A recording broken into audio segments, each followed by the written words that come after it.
Please be seated.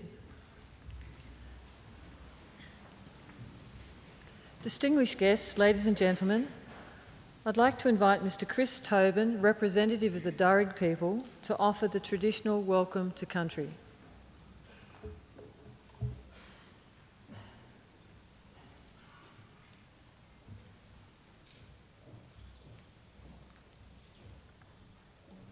Thank you.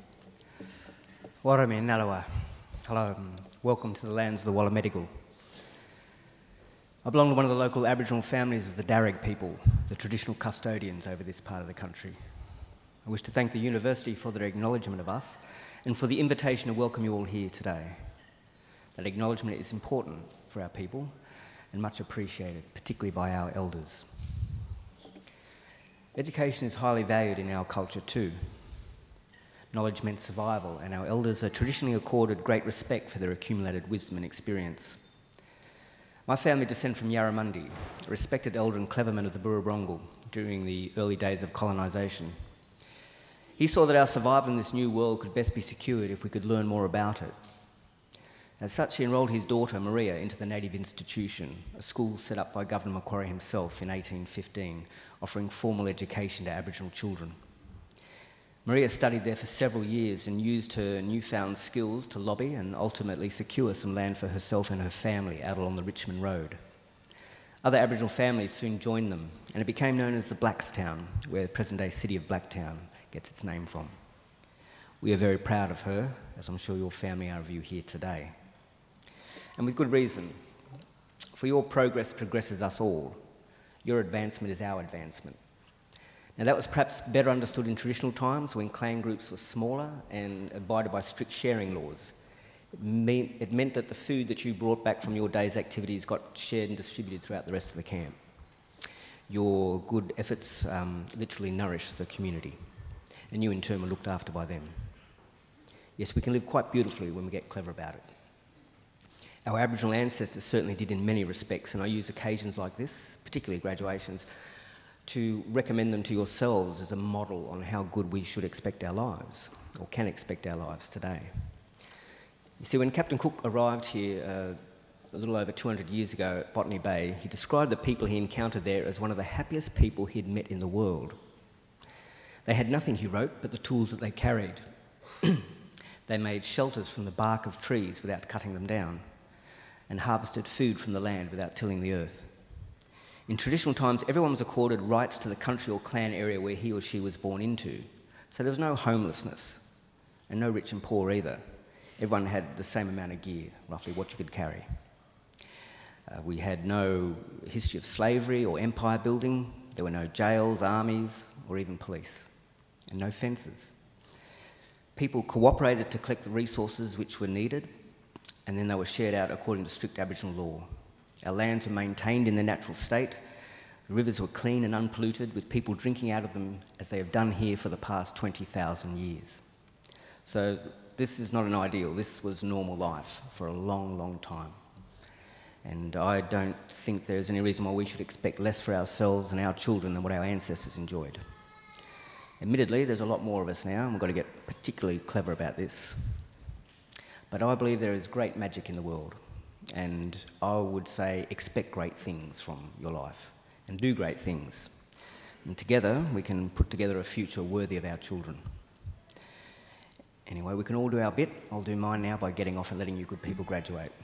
I just want to say congratulations to you and your families, and all the best in our collective futures. Thank you. Yano.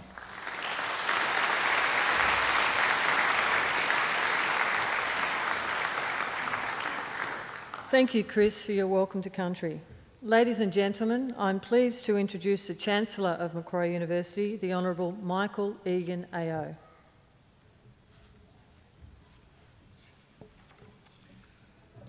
Thank you, Chris Tobin, for that welcome to country. Well, ladies and gentlemen, I should start off with graduands first of all. Graduands, ladies and gentlemen, and boys and girls. And I see that this afternoon we also have some tiny tots, including a few babies. And one thing is certain, and that is during a long ceremony, they're sure to make a noise or cry. And when they do, we have a strict rule here: you stay where you are. There is absolutely no need to take them outside. We've all heard children make a noise or babies cry. None of us are in any way annoyed by that. And in any event, our experience here at Macquarie University tells us that if a baby cries during a graduation ceremony, he or she is back within 25 years to get their first PhD. So it's a very, very good omen. Now, the other thing I should say before I go too far is that all of our graduands should just relax. Some of you look very happy, but a few look quite nervous. There's absolutely no need to be nervous. You're not going to enjoy the day unless you do relax, and it's important that you do enjoy the day. The very worst thing that can happen in a graduation ceremony is that this thing falls off as you come up here. If it does, that's fine, we pick it up and plonk it back on. The other thing that can happen, and it has happened, is particularly with young ladies, is they fall out of their shoes.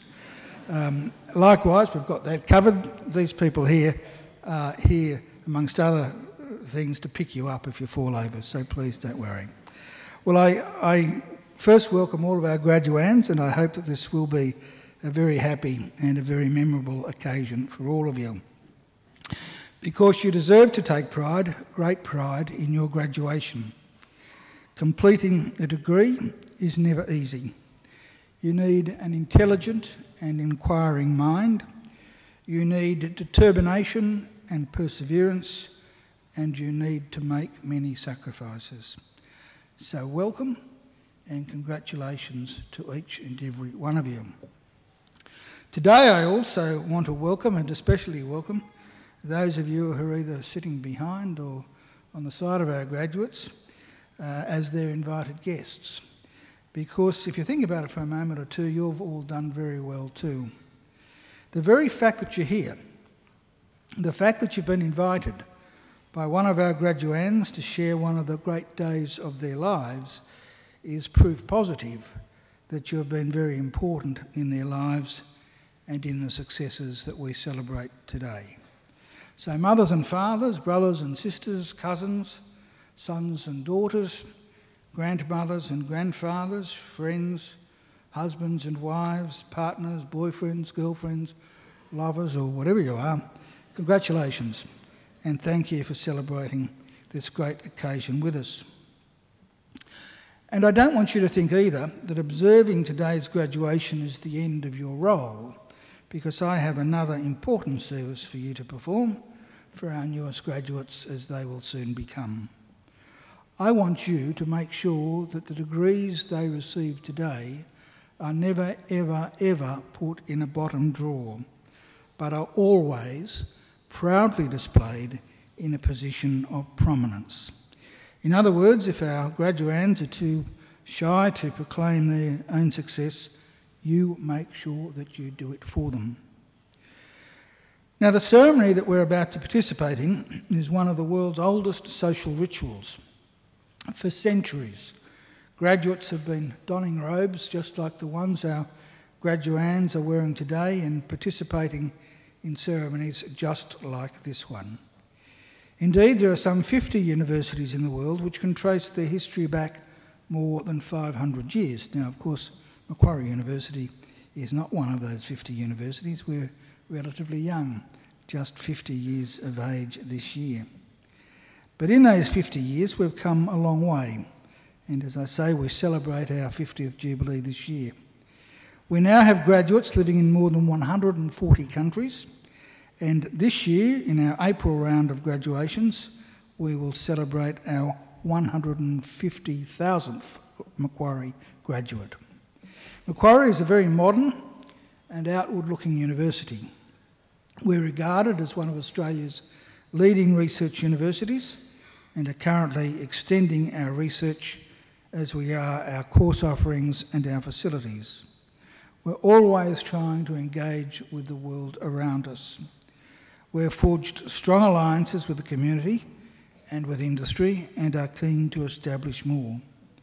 On your way here this afternoon, you may have seen our new Macquarie University Hospital, which, as well as being used for its primary purpose of treating sick people, is also used by the students and the academic and professional staff in our School of Advanced Medicine. We are the only university in Australia that owns its own private hospital, although there are a number of universities in other parts of the world that do. You may also have seen our new library, which was opened just a couple of years ago, which provides a 21st century learning and research environment.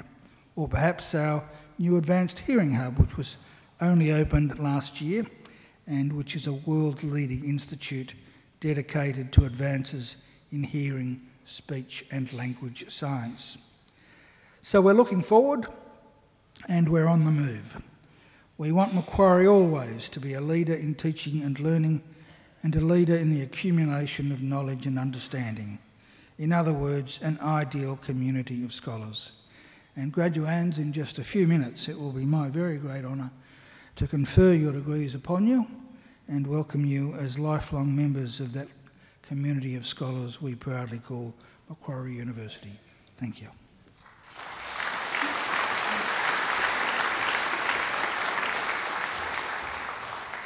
Chancellor, I call on Mr Daniel Joel Carney, who is graduating today with an honours degree of Bachelor of Commerce Marketing, to speak on behalf of the graduating group.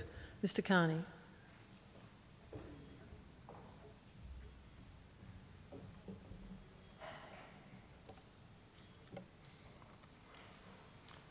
Chancellor, members of the university, distinguished guests, and fellow graduands.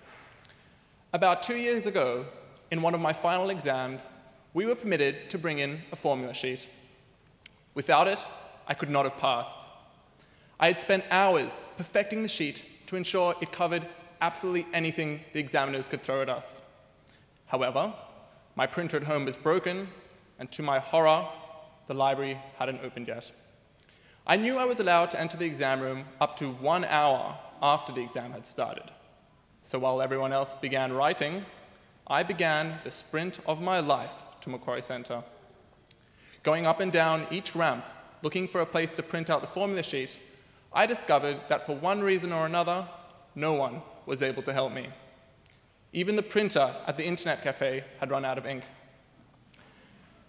Time was ticking, and with 10 minutes before the doors closed, I had no choice but to run all the way back to the exam room without the formula sheet, and now only with 2 hours instead of 3 hours to write it. Out of breath, sweating profusely, and my nerves shot, I approached the door, when from the corner of my eye, I spotted a piece of paper floating in the wind, a formula sheet.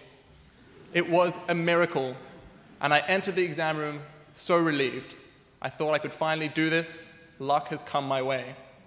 And as I sat down, I realized that it was not in English, but rather it was written in Korean. Fortunately, despite the language barrier, I managed to extract the relevant information and somehow pass the exam. My story here at Macquarie is just a snapshot of challenges, perseverance, misfortune, and a bit of luck. We all have our own unique stories, memories, and experiences from our time here. But there are certain things that are common to all of us. We've all endured late nights, tedious group work. We've all consumed untold amounts of coffee and energy drinks. We've all spent ample time cruising the aisles of the car park and library. And today we reap the rewards of our hard work, our dedication, and our perseverance. We are finally able to say that we're no longer students, but rather we are unemployed. For most of us, today is the end of our formal education. We are now on our own. No one will force us to learn anymore, and it will become increasingly difficult to avoid academic idleness without the rituals, rules, and framework that Macquarie has provided us. Because now, as graduates, we no longer have exams to study for, no homework to do, and no one to answer our questions. Though we will be swapping writing essays for writing resumes, we will no longer have a curriculum to follow. Today, graduates, we need to remember that our new curriculum becomes only the goals that we set for ourselves. We all have now developed enough skills to set us on the path to success. In no small measure, this is thanks to our parents, our partners, our tutors, lecturers, and mentors. Thank you for your patience, your encouragement, and your inspiration. And to the soon-to-be graduates, I extend my congratulations. I realize that unfortunately I will not always be able to rely on pieces of paper wafting down timelessly from the heavens to help me out of a sticky situation. We all know that the only real luck we get in life is the luck that we make for ourselves. But may you all get to enjoy that lucky break every now and then, in whatever language or whatever shape that it comes. So goodbye, good luck, and congratulations.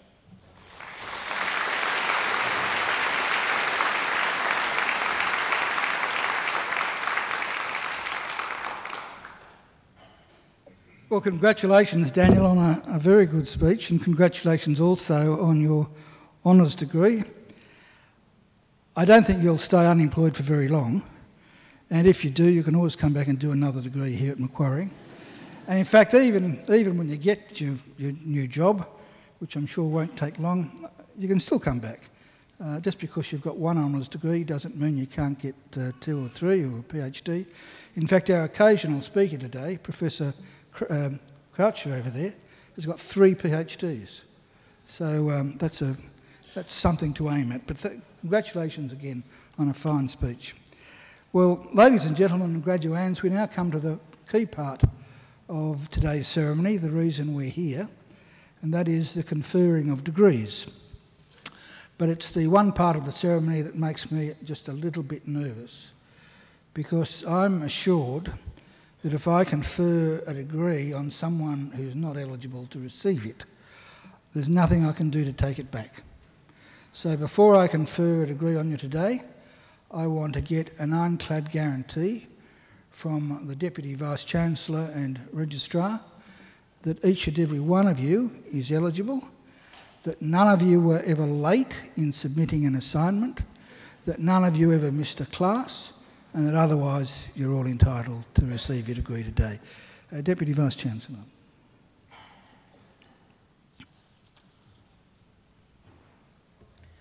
Chancellor, I certify that all the candidates being presented here today and those who are absent have satisfied the requirements of Academic Senate for the degrees and diplomas they are to be awarded.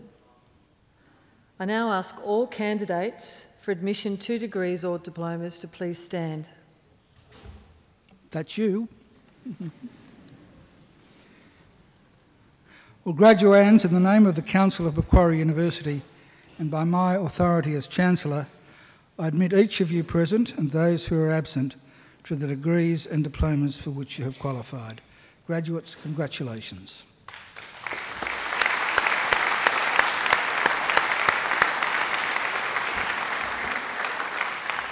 Will you please be seated? Chancellor, the graduates at this ceremony are from the Faculty of Business and Economics. This is the largest faculty at Macquarie University and is one of the largest in Australia. A broad range of programs in some of the most exciting and topical areas of business and economics are offered and continue to be in high demand both domestically and internationally.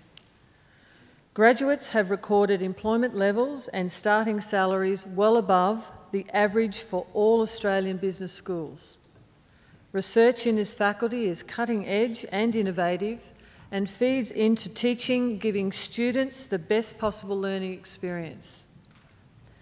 This faculty includes research and study areas in accounting, actuary studies, applied finance, economics, management and marketing. Chancellor, I now call on Professor Anne Ross-Smith, Acting Executive Dean of the Faculty of Business and Economics, to present the graduates. Chancellor, I present to you the graduates from the Faculty of Business and Economics whom you have admitted to degrees. I present graduates admitted to the degree of Master of Accounting Professional with Master of Commerce. Jing Hu.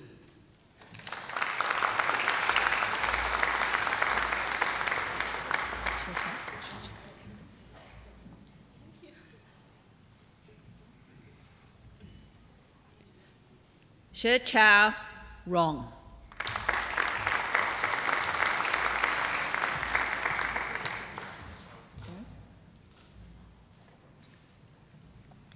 I present the graduate admitted to the degree of Master of International Business with Master of International Relations, Erin Mary Maldani.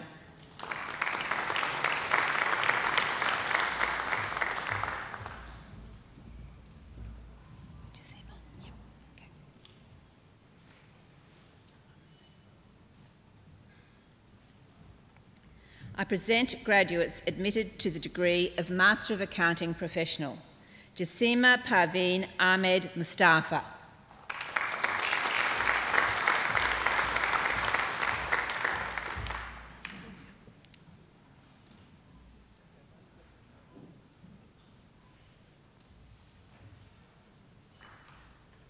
Ahsan Ali.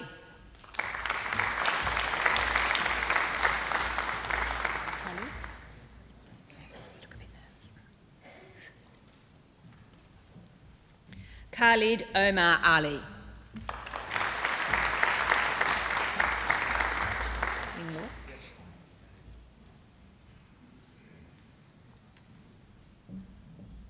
Ling Loy Chai.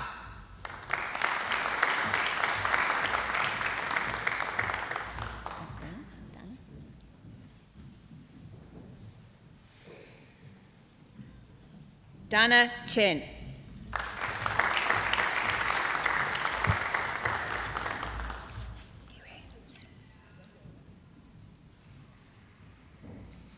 Yue Cheng.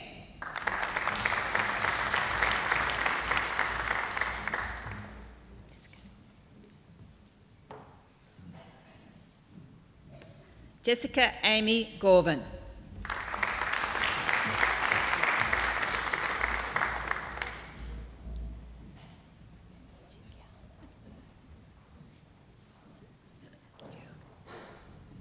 Qingjiao Guo.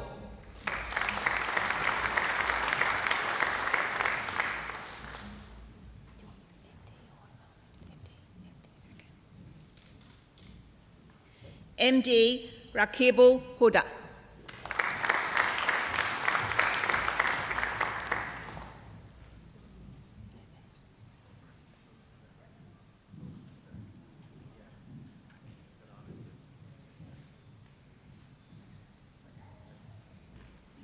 Ovais Idris.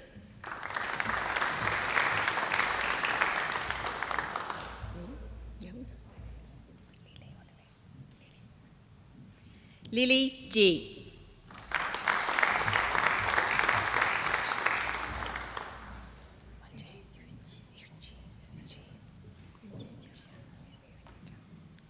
Yun Chi Jia.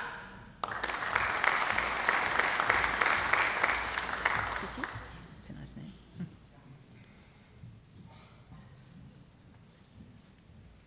Pretty Joshi.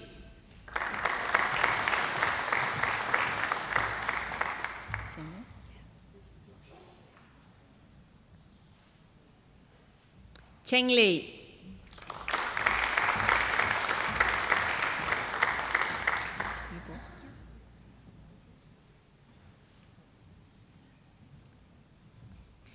Yubo Li.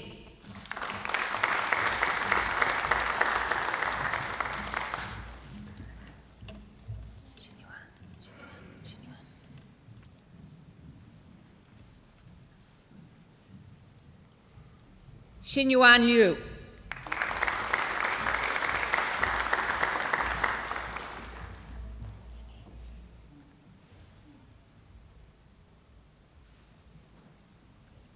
Yi Lu.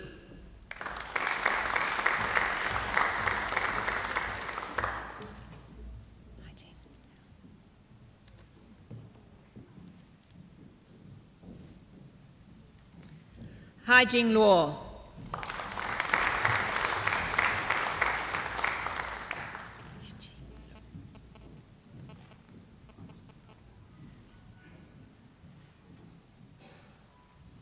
Yu Chi Ni.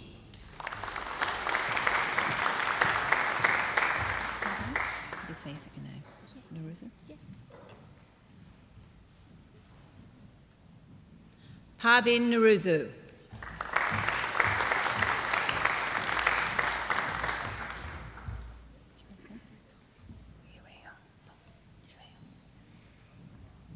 Yue Hong Peng.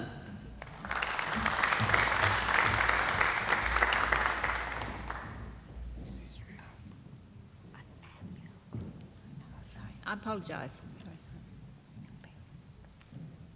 Sorry, I mispronounced. I jumped over a name. So that was Yu Peng, who just graduated, and this is Yuen He Peng.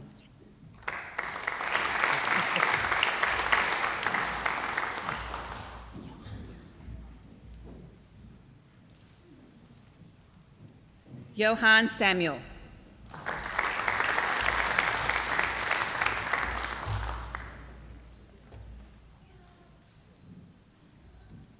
Bo Ya Su.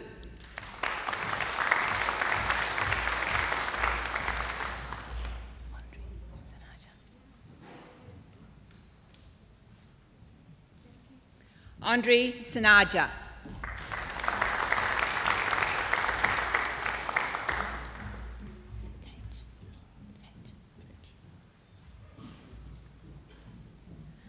Jonathan Richard Tanch.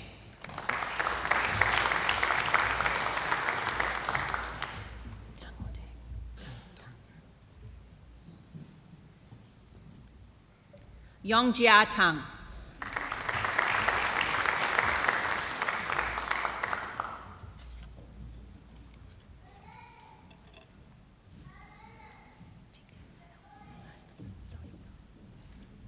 Yao Yao Wang.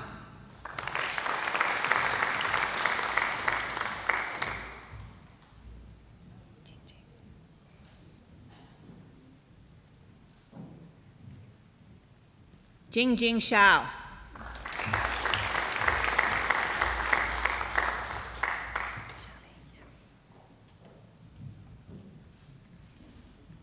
Sha Li She.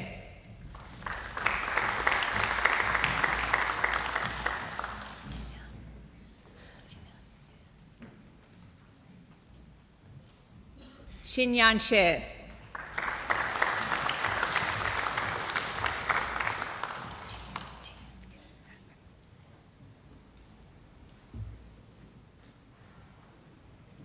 Ji Yu.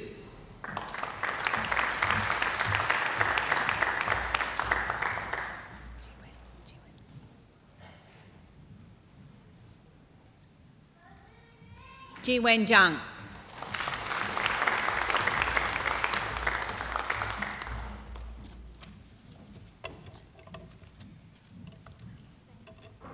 I present the graduate admitted to the degree of Master of Commerce, Jen Lee.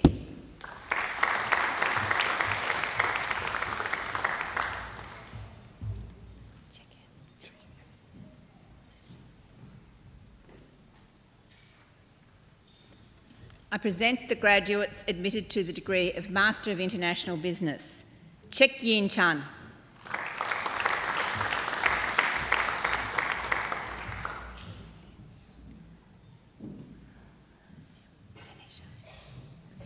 Anisha Singh Cha Lin.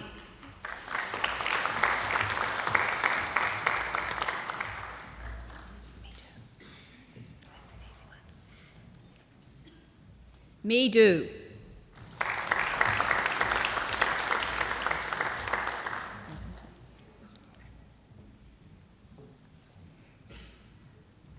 Roberto Mora Sanchez.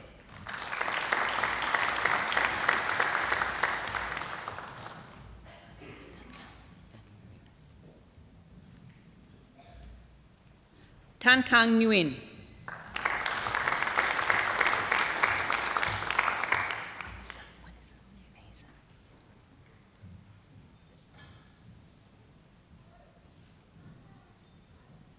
Wanissa Paysan.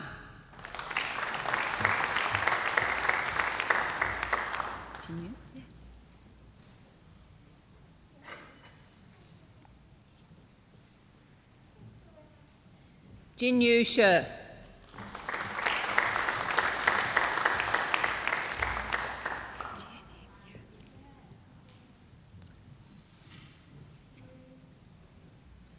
Jianying Huang.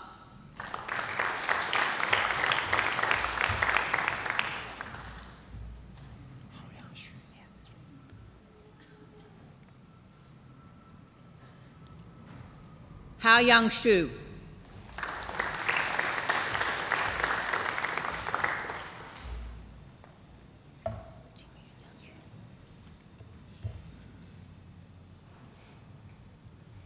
Jing Yun Yang.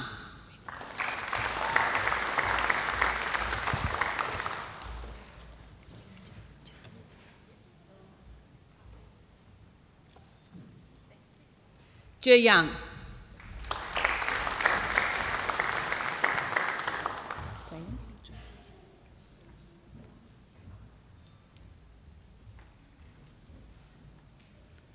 Hui Ling Zhong.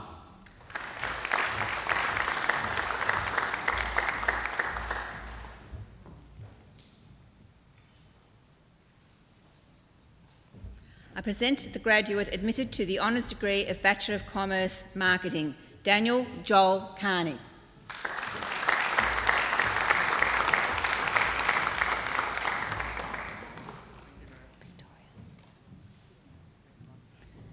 I present the graduate admitted to the degree of Bachelor of Commerce with Bachelor of Arts Psychology, Victoria Francesca McVitie.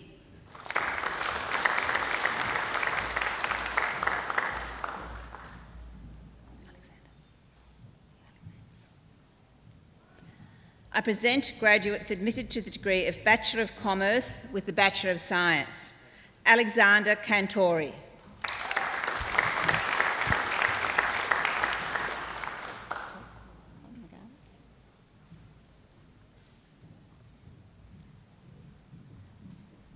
Just slowly here.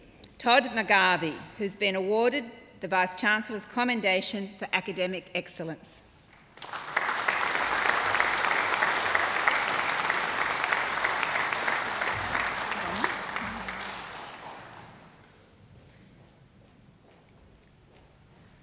Bronwyn Isabella Parry.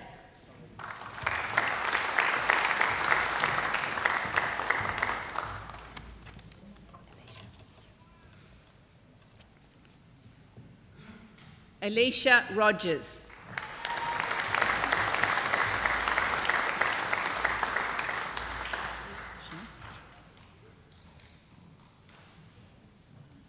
Sean Watt.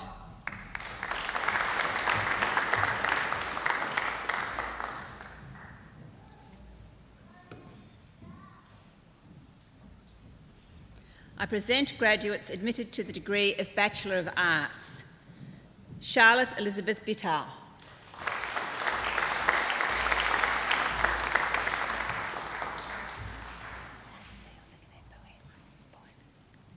Linda Bowen.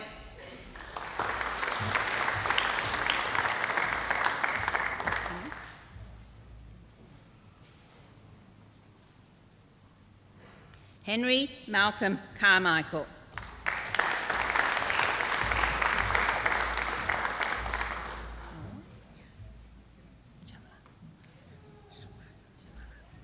Noella Shamala.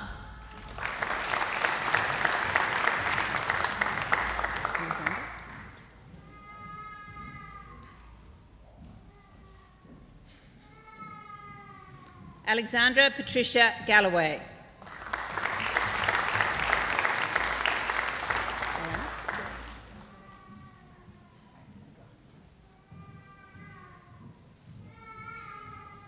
Joanna Hunt.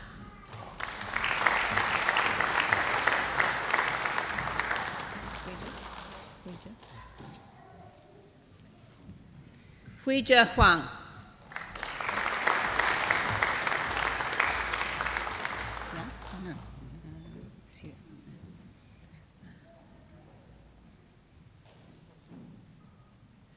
Guy William Jackson.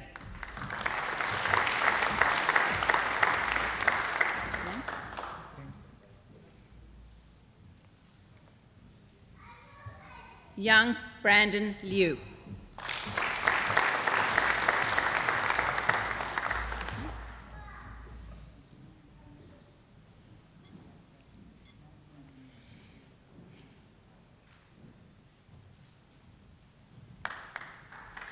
Jesslyn Jane Mapston.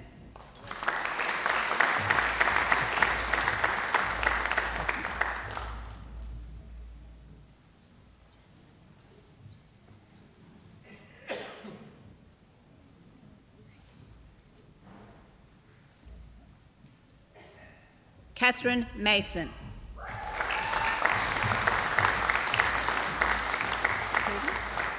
Nice name.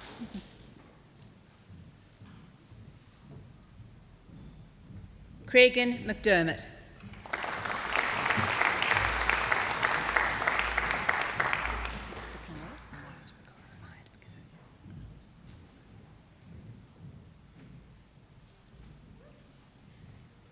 Ben Myatt Baccaro.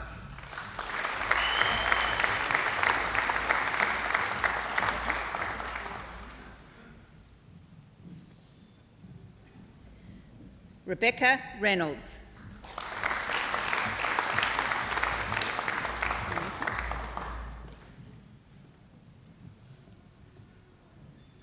Danita Singh.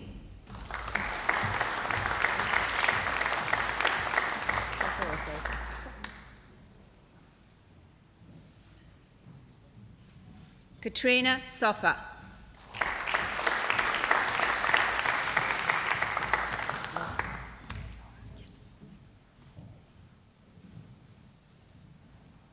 Laura Williams.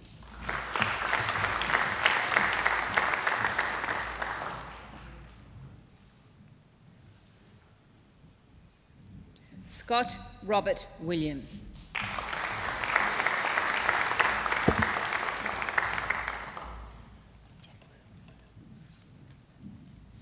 Jack Wu.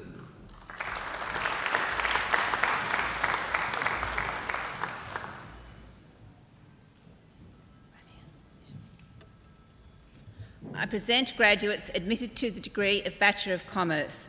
Rania Haddad.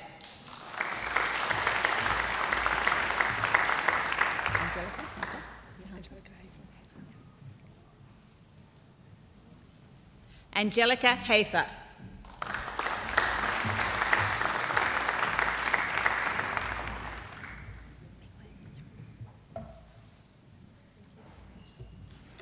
Ming Hui Han.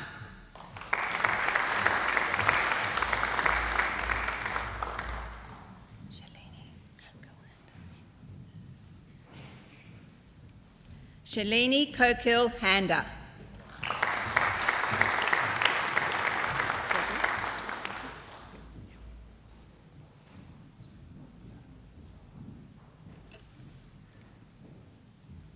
Gregory Thomas Harrison.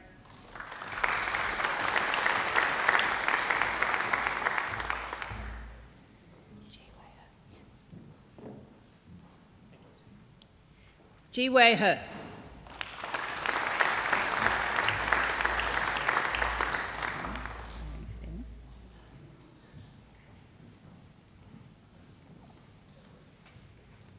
Daniel James Hedford.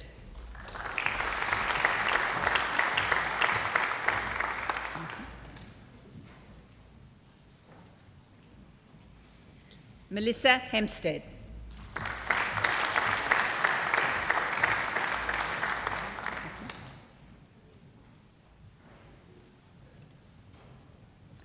Jackie Louise Henderson.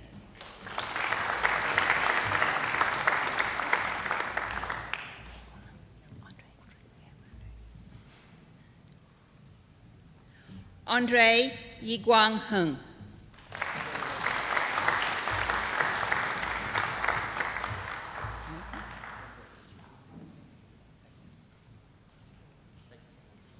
Tamika Leah Hennessy.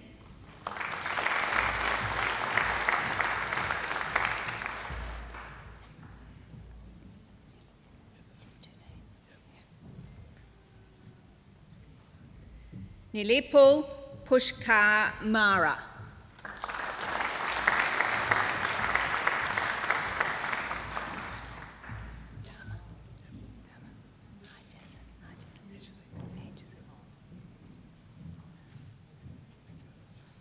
Tama Hedgeson.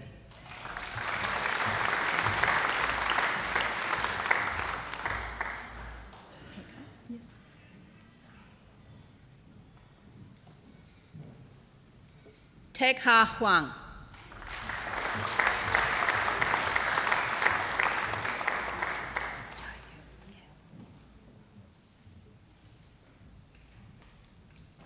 Jia Yu Huang.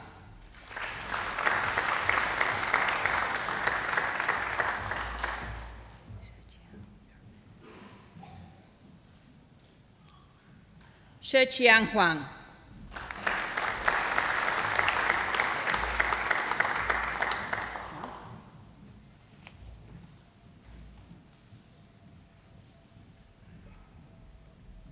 Callan Garnett Hughes.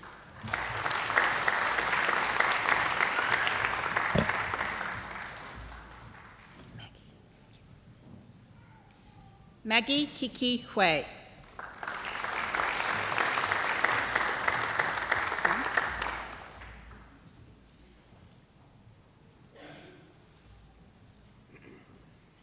James Peter Hunt.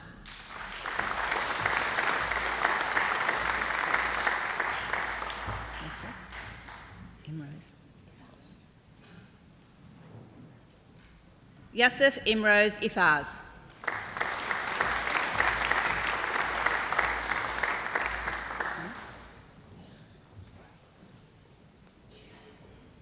Hannah Louise Ignayes.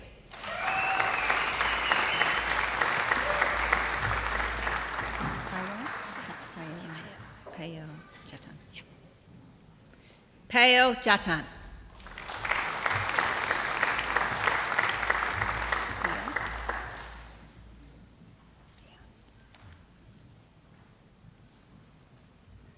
Piao Jin.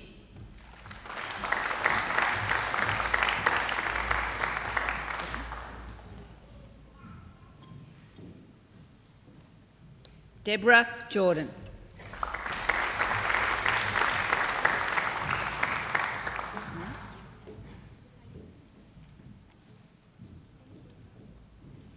Millie Kapoor.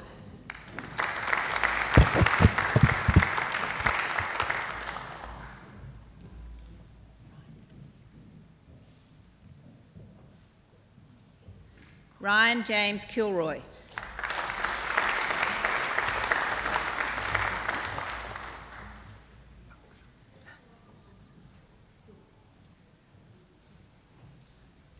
Baksa Kim.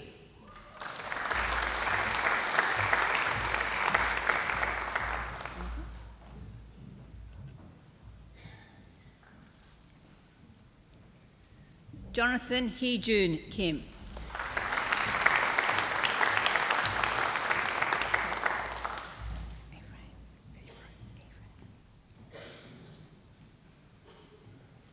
Jacob Samuel Ephraim King.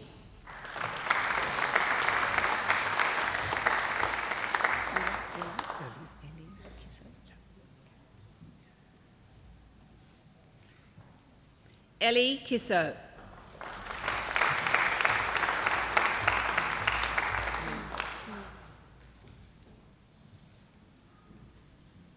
Rima Komia.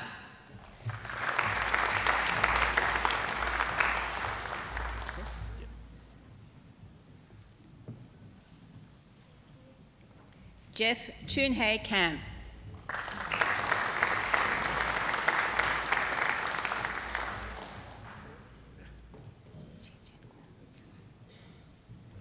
Chi Chen Kaur.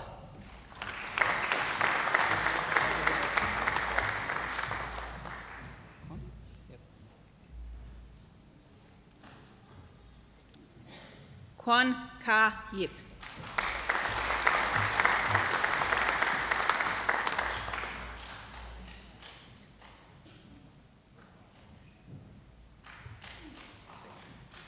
Raymond La.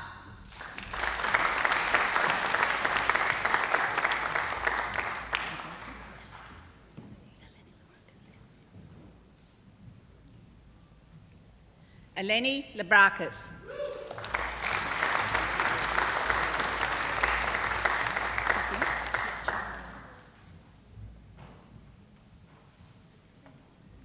Chek Yin Lai.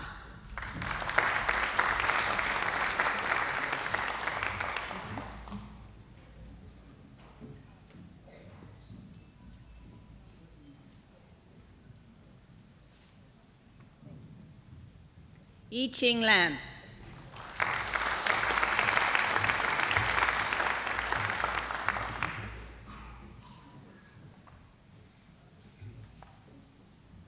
Natalie Lamotta.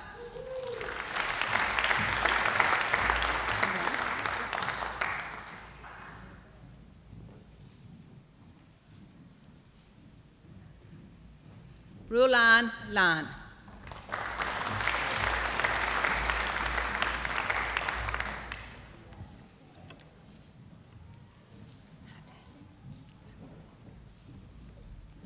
Hatan Lay.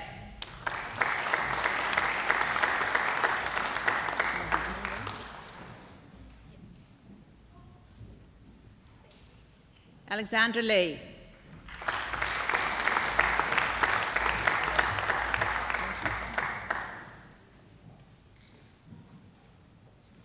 Alison Ho Hin Lee.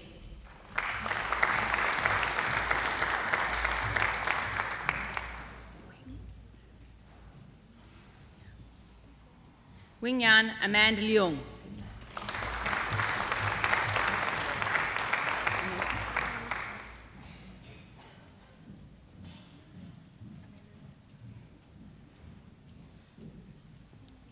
Anita Lee.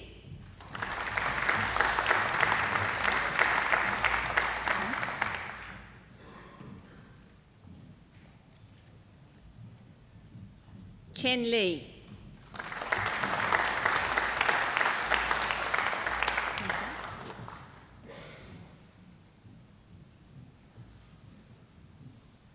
Kenchia Lee.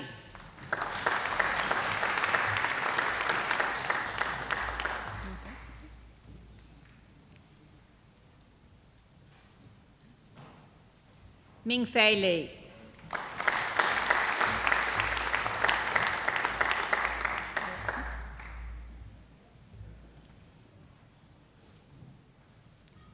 Erickson Lia. Sorry, jumped the gun. Simon Lai.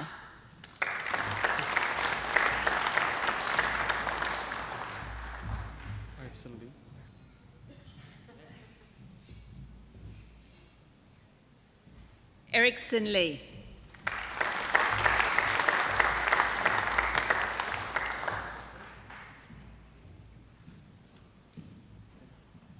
Serena Lim.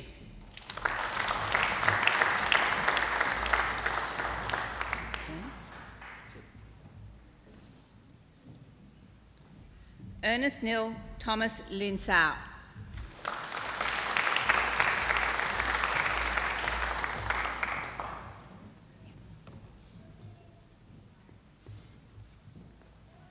Sophie Mihao Litster.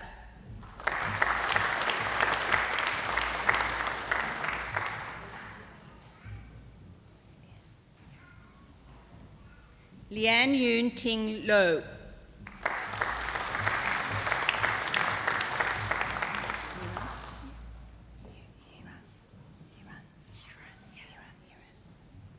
Yiran Lu.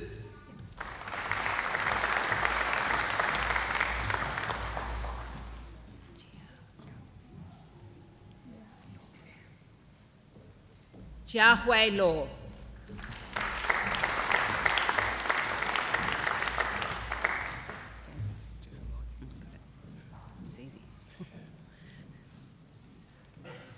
Jason Lai. Yes! Wilson Lai. Maybe. Wilson Lai. Yes!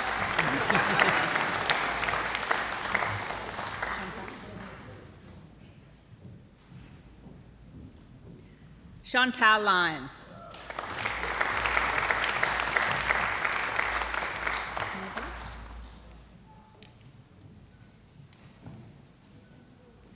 Novia Saleris Mukti.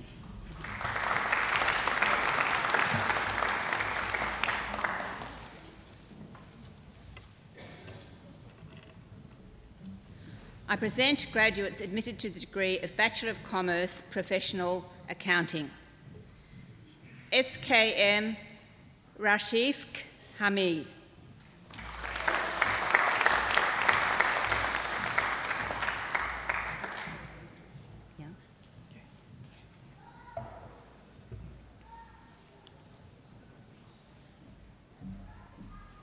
Yong Jun Han.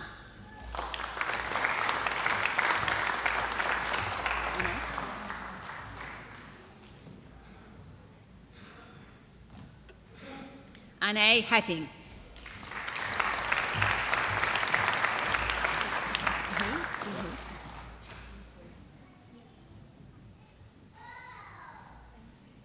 Bin Hee.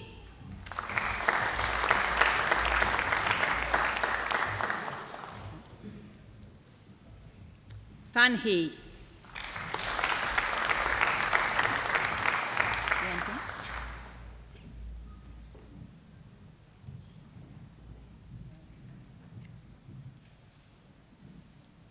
Yan Ping Huang.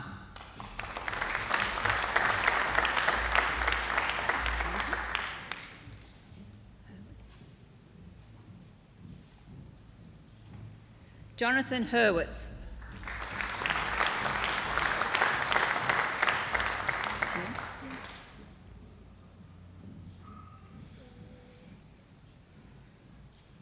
Tien Jin.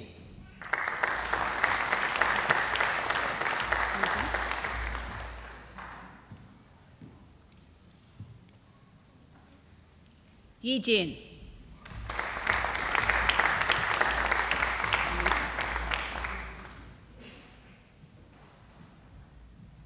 Anissa Giovanni.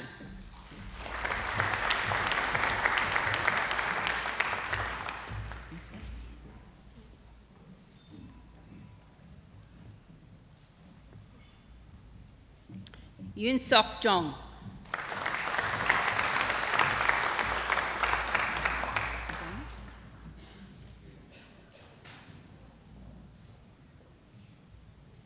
Sabrina Kabir.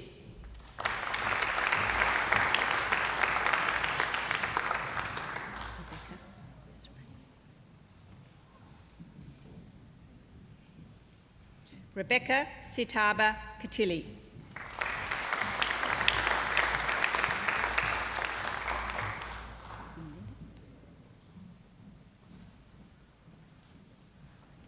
Vinlida Cow.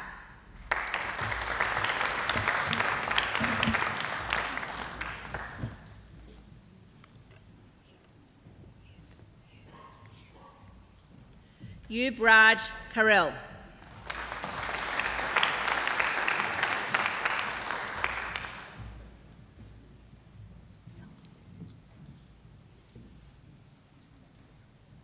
Songbom Kim.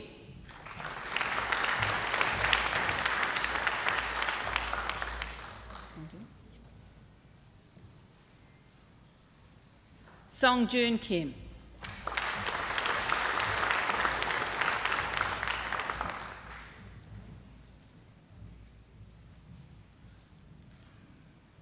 Robert Anthony Constantopoulos.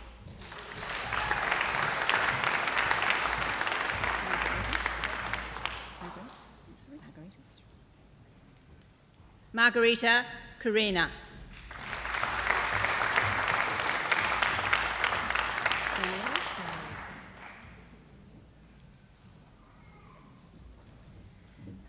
Cornelia Clarissa Kusoy.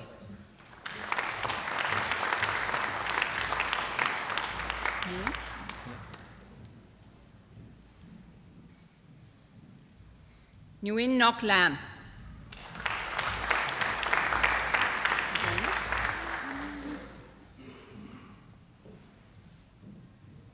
Sabrina Lamb. Kurt. I missed it. Kurt Ward Laney.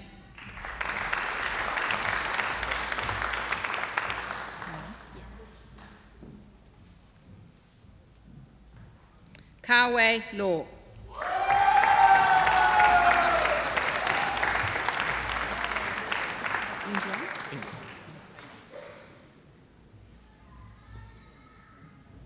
Ingjiong Lee.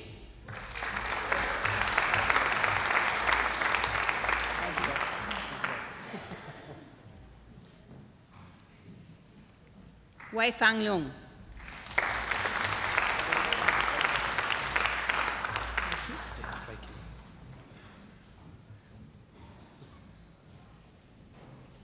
Wei Kit Leung.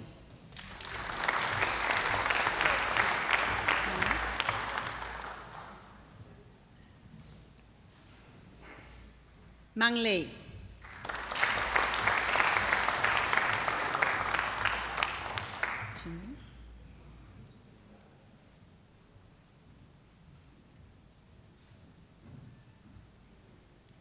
Junyi Liang.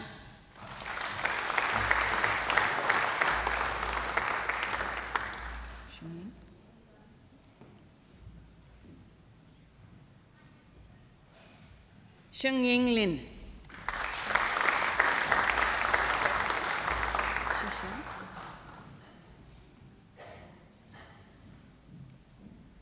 Xu Xian Lin.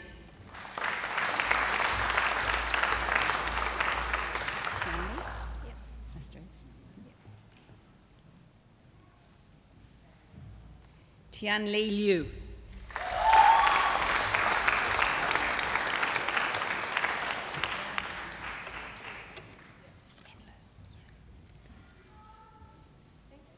Min Lu.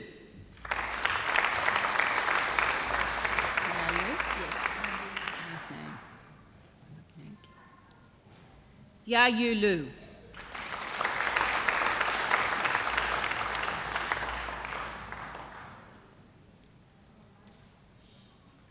Kin Hang Kevin Lue. I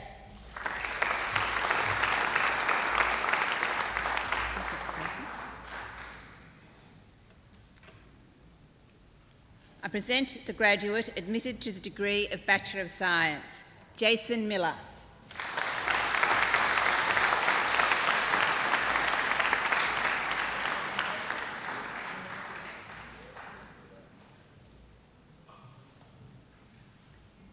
Chancellor, that completes this afternoon's presentation of the graduates from the Faculty of Business and Economics.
Well, ladies and gentlemen, that beautiful voice belongs to Angela Brewer. Now, I can assure you we're all very lucky today, or you're very lucky, because on the occasions when Angela can't come, I do the singing. And I can assure you Angela is just a little bit better than me. Would you like to hear us sing a little bit more? Would you like to hear us? Okay. No, don't be impatient. It's very simple. You have to enrol in another degree, and when you come back, I can assure you Angela will be singing, or if not, I'll be singing. Well, ladies and gentlemen, I think Angela deserves another great round of applause.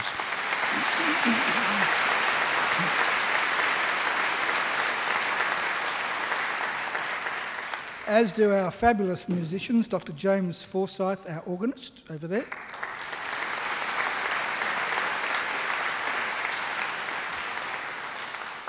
And our trumpeter, Melanie McLaughlin.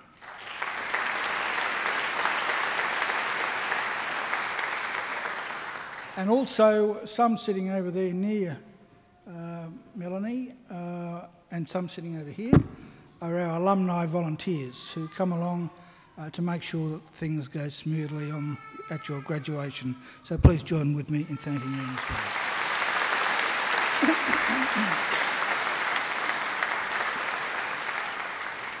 Well, ladies and gentlemen, it's now my pleasure to introduce our occasional speaker, Professor John Croucher. Now, John was part of the very first intake at Macquarie University, earning his bachelor's degree in statistics and an honours degree in mathematics. He has a PhD in operations research from the University of Minnesota, a PhD in modern history from Macquarie University. And by the way, don't complain that I say PhD. Most people do, but it was the way I was taught by Irish nuns. So that's my excuse. He has a third PhD too, this time an honorary doctorate from the Divine Word University in Papua New Guinea for the community outreach work he does there. Professor Croucher is an internationally acclaimed author with 25 books, 130 research papers and over 1,000 newspaper columns to his credit. His extensive media profile includes 8 years as a television presenter with over 300 appearances, 15 years as a newspaper and magazine columnist, including his extremely popular column Number Crunch, appearing in both the Sydney Morning Herald and The Age since the year 2000, and over 100 interviews on radio stations in Australia and around the world. Last year, 2013, Professor Croucher was the recipient of the very prestigious Prime Minister's Award for the University Teacher of the Year. The University Teacher of the Year for the whole of Australia for his exceptional record of advancing student learning, education, leadership and scholarly contribution to teaching and learning at Macquarie University. Ladies and gentlemen, please welcome Professor Croucher.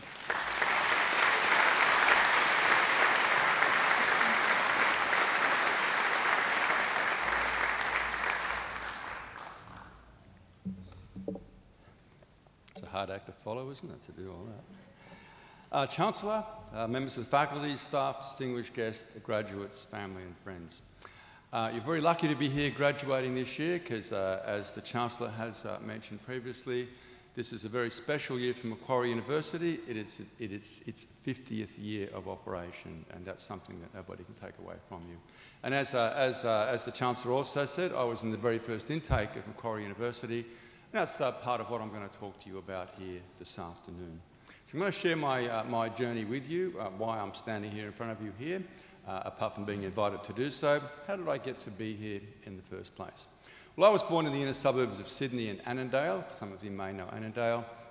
And I lived there with my parents and my sister in a little one-bedroom house that was 3.5 metres wide. And when I was 6 years old, we moved out to the sticks in a place called Wentworthville in the western suburbs. Little dirt road out there, went to Wentworthville Public School, which has now been pulled down, and eventually went to Parramatta High School. When I finished Parramatta High School, I was only 16, and I had no money to go to university. My father said to me, your board starts on Monday. That was after my last exam. So off I went, and I was determined to go to university eventually, but university fees were outrageous back then. $288 a year it cost for your tuition fees if you were full-time. And if you were late with your application, they slugged you with a $5 fee. You could buy a block of flats in 1967 for that sort of money. So after about a couple of years of working, I was saving my money and working overtime, and I thought about would I go to Sydney University, University of New South Wales, because they were the two choices.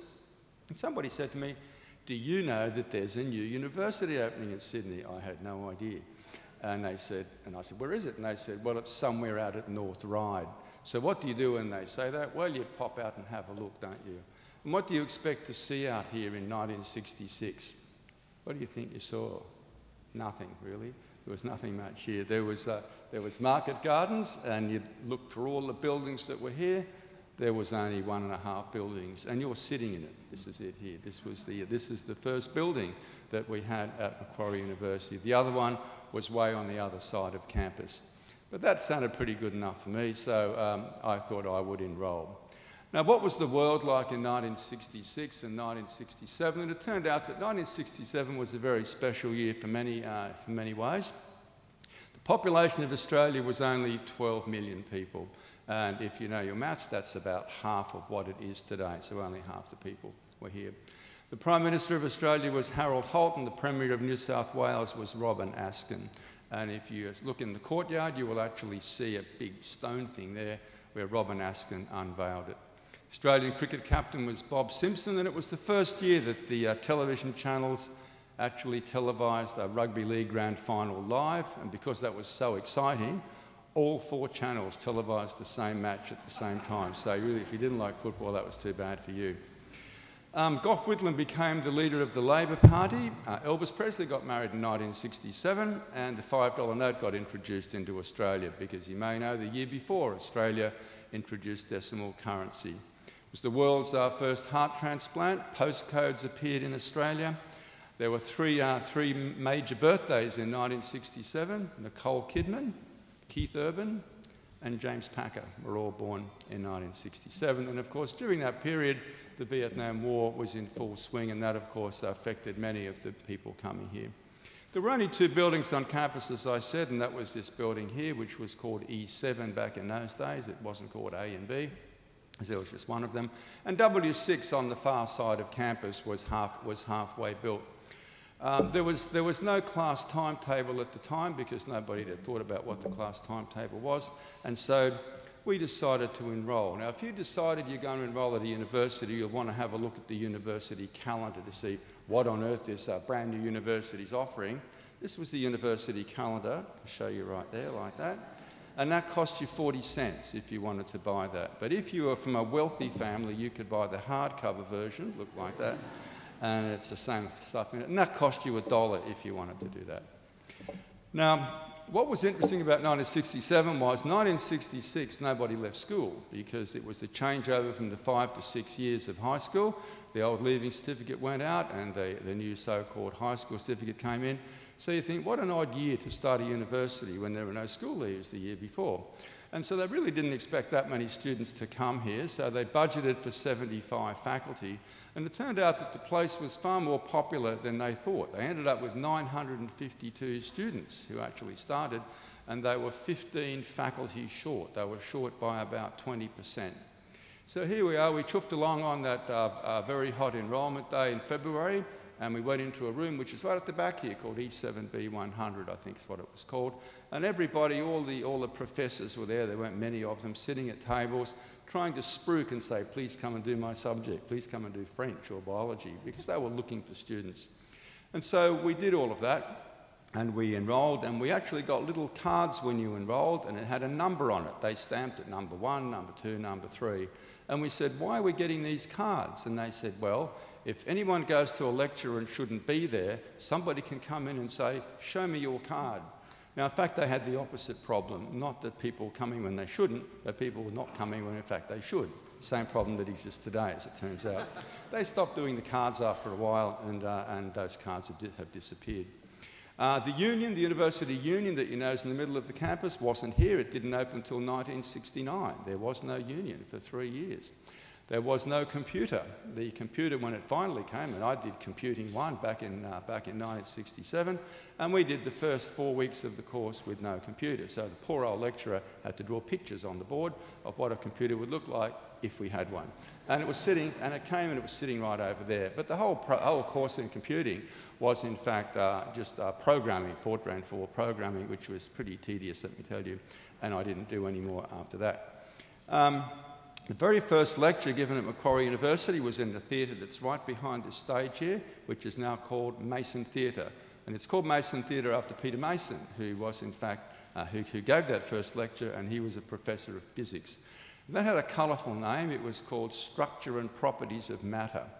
The founding fathers of Macquarie University, and I say founding fathers because the entire university council consisted of about 4,000 men, there were no women on it. Founding fathers thought we'd have colourful names for our subjects, so Structure and Properties of Matter. And you think, why would anyone do that? And the answer is because there wasn't anything else to do. No, you had to do that. Also, of course, called Conspectus of Mathematics, and you had to go and look in the dictionary. What's that all about? And conspectus just means overview, but why they didn't say that, I don't know. So, Conspectus of Mathematics. There were 8 schools: the School of Historical, Philosophical and Political Studies. There's a mouthful for you. Maths and physics, and they only offered 2 subjects in the whole year of 1967.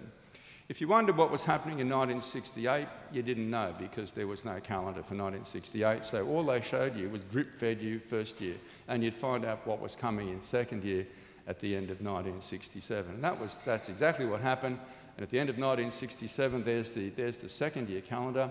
But if you thought by that time they'd had the third year worked out, you would be wrong, because you only found out what was happening in second year. You didn't find out the third year until basically you got there. Macquarie Centre opened in 1981, so it was still a long way away. It was still some 14 years away. There was only one bank on campus. That was the CBC Bank that was there in a little cottage up near Balaclava Road. Macquarie Theatre didn't arrive for 5 years. Calculators were still 10 years away. Colour TV was 8 years away. No residential colleges on campus. No personal computers. They were still 10 years away. So there were lots of things that weren't here. And when we sat in that first lecture of Peter Mason's, we could hear them hammering and sawing away there because they were still building the upstairs classrooms. Over on the right-hand side up there were the chemistry labs, over here were the physics labs, and the whole university was basically here. The union was at the back of this building, up there, and if you wanted a book that was too bad for you, they were at North Sydney. You had to go down and borrow a book from the library at North Sydney.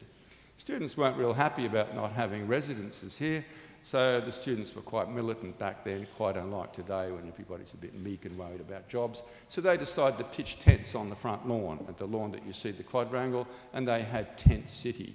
And they lived in tents there until the university built them student housing. And do you think that worked? The Chancellor could tell you that. It did. So they lived there, they washed there, they ate there, and that was their home for some time.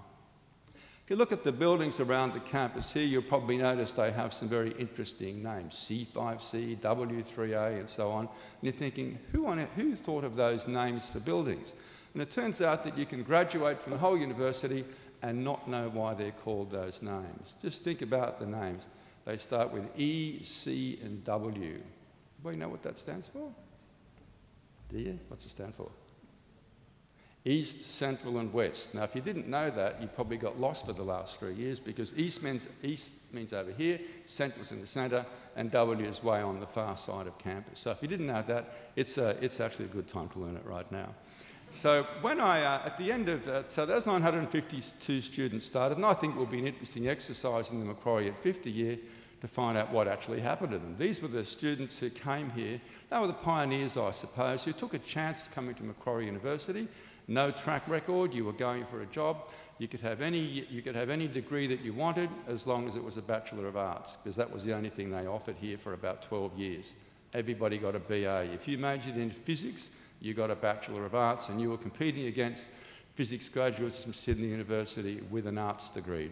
That didn't make people very happy either. So that all changed. The Bachelor of Economics was the first non-arts degree to be offered at the university, and that came around about 1980, and since then you can get Bachelor of almost anything. Macquarie University is based on the credit point system, as you know, which is a really terrific system. It means you can sample subjects from all over the place. And I did French, which is something I never would have done if I'd gone to another university.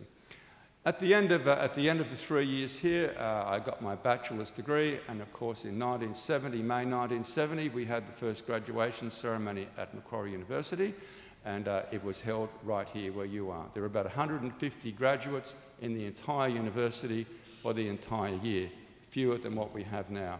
And I was sitting in about the fourth row over there, I can remember that. The university staff, the chap goes down leading the thing off, they didn't really have one, they had a billiard cue. Do you believe that? A billiard cue. That's true, isn't it? That is true. And we've still got it if you'd like to have a look at it. So that was the old billiard cue. And that was, it'd been going 3 years when that happened, so there you go. So it was an interesting time, and Macquarie University, of course, has grown up a lot since then over the last 50 years. We say 50 years, you might think, hang on, 1967 plus 50 doesn't equal 2014. But Macquarie cunningly labels itself as starting when the idea of the university started, which was in fact in 1964, when the proclamation was signed. So in that sense, in around about June or July this year, that's when the 50 years is going to be up. So there'll be all sorts of celebrations later in the year for celebrating a university which was New South Wales' third university, and we've come a very long way since then, and I can tell you it's a terrific university. I've been here a long time, and I wouldn't be anywhere else. Thank you.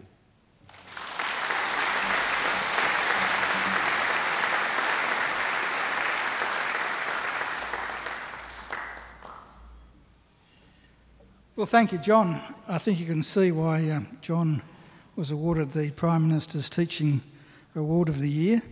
You always learn something new from John. I didn't realise until today why we have this system of naming our buildings E something or other, C something or other, and W something or other. I now know, but it sounds to me even sillier than it was before I knew. There's one thing I'm going to do before I leave this place, and is give all these buildings a real name. A real name. Anyway, John, thank you very much. It was fascinating to hear about the early days of Macquarie University. It's certainly come a long way, and it's come a long way because of the contribution of great teachers like yourself. Ladies and gentlemen, please join with me in thanking John once again.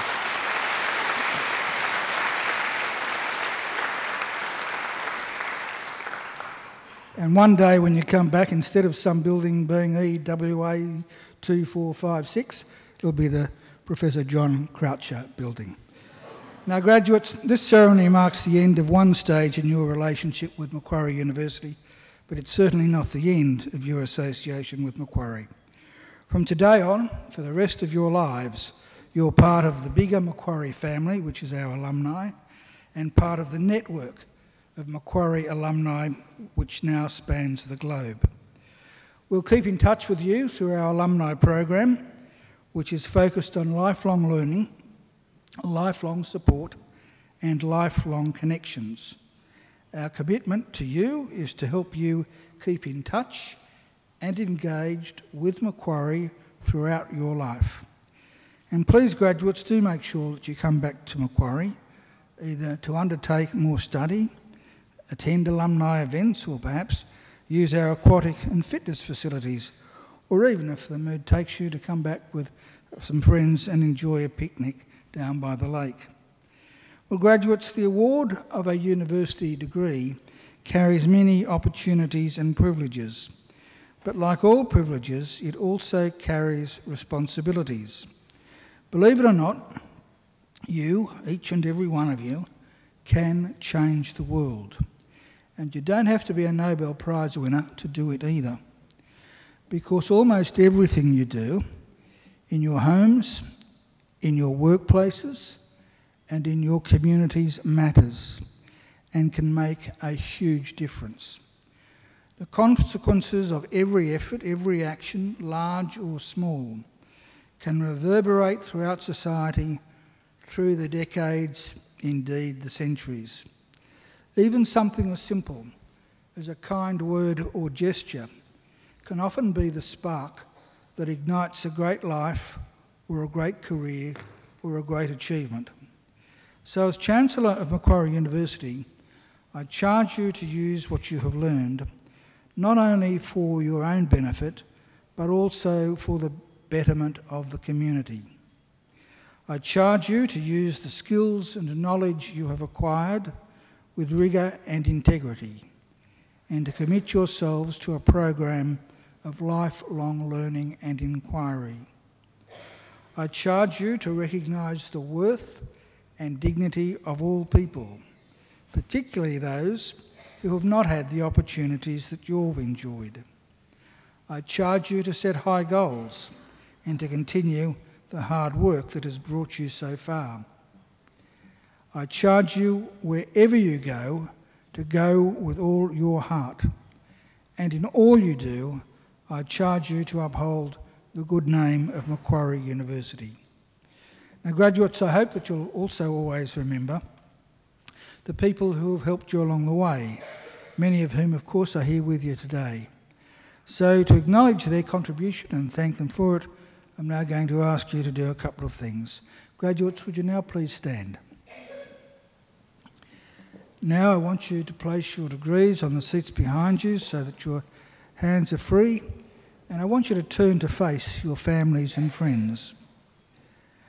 And now I invite you to give them a mighty round of applause.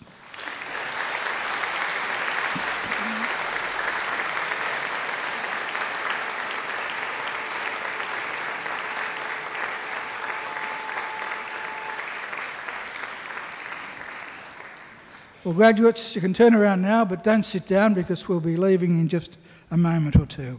Here on the dais behind me are some representatives of our academic staff who have also supported you throughout your journey, and I'm sure you'd like to put your hands together to thank them as well.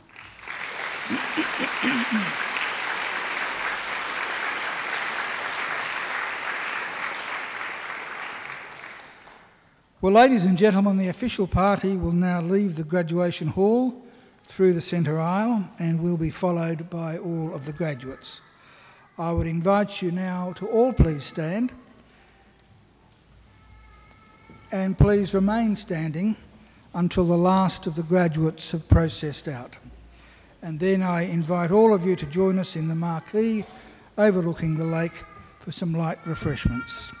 Well, graduates, I wish you the very best for the future, and in the words of the old Irish blessing, may the road rise up to meet you, may the wind always be at your back, may the sun shine warm upon your face and rains fall soft upon your fields, and until we meet again, may God hold you in the palm of his hand. Graduates, good luck.